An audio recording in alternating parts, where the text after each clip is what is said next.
Thank you very much, Presiding Officer. At the time of Margaret McDonald's passing, one of the things that I said I would remember quite fondly is that whenever she or I were called to speak in the chamber, we found ourselves having to exchange a furtive glance to work out if the presiding officer had said Mark or Margot McDonald were being called to speak. And I couldn't help but think that today, of all days, I would have quite welcomed the opportunity to have that exchange of glance, because I think it is a great testament to the work and dedication of Margot on this legislation that we've got to this stage. And I pay tribute also to Patrick Harvey, who has taken on the legislation and brought it forward. And I also would pay tribute to the members of the Health and Sport Committee, who I think have done a very fine job of scrutinising the legislation.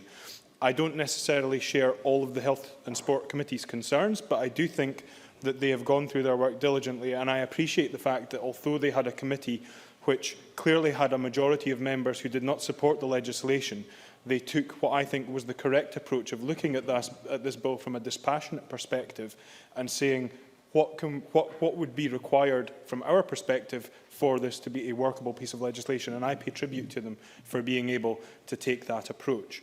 Now, many of us have spoken in this debate from a range of experiences that have shaped our views on this legislation, and that is only natural. As human beings, our views are the accumulation of absorbed experience, whether that is professional experience, such as our medical professionals who are in the chamber with us today, whether that is through personal experience, through looking at the situation as it affects ourselves, our family, our loved ones, whether that is through our beliefs as they are shaped by our faith or our lack of faith.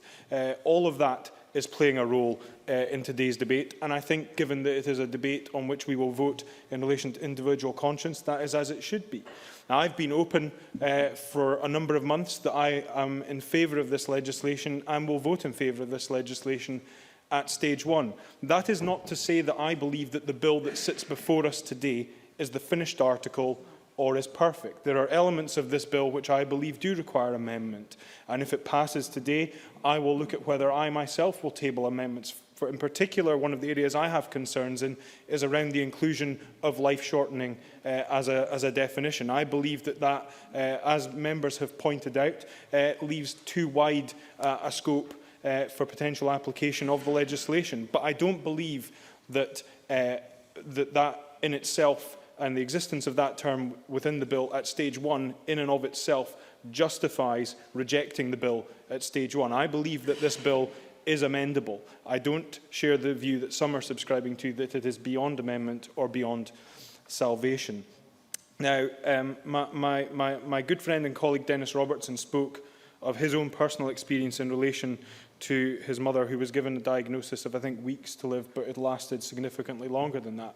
My own grandfather was diagnosed with lung cancer when I was 16 years old and was given a diagnosis of 6 months to live. He lived far shorter than that. He died long before the prognosis that was offered to him. We can never be 100% sure that a person will live to the length of time that doctors state, and that is why I think we have to look at this from the best judgment of medical practitioners, and I believe that that is what the legislation seeks to do. It's what other forms of legislation seek to do as well. But above all else, this is about empowerment of the individual, and we've had much literary quotation in the debate today, and I always come back to a quote from my great literary hero Atticus Finch in To Kill a Mockingbird, that you never really understand a person until you consider things from his point of view, until you climb inside his skin and walk around in it. And with the greatest due respect, that is impossible in this situation. We cannot for 1 second fathom the situation and the circumstances in which an individual who has reached an intolerable stage at the end of their life find themselves in, until we ourselves may at one stage, hopefully not, but may at one stage find ourselves in that situation. And when that time comes, if that time comes, we, I think, must look at ourselves and say, did we, at the time that we had the opportunity to put in place a system which would give effect to the wishes of those individuals, did we do the right thing? This is the second great moral question that this Parliament has faced in this term, parliamentary term, Presiding Officer.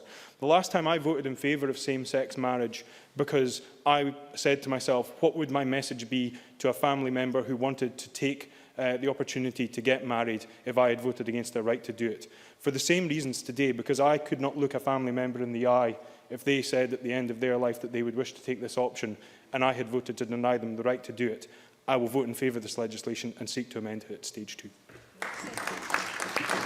Thank you.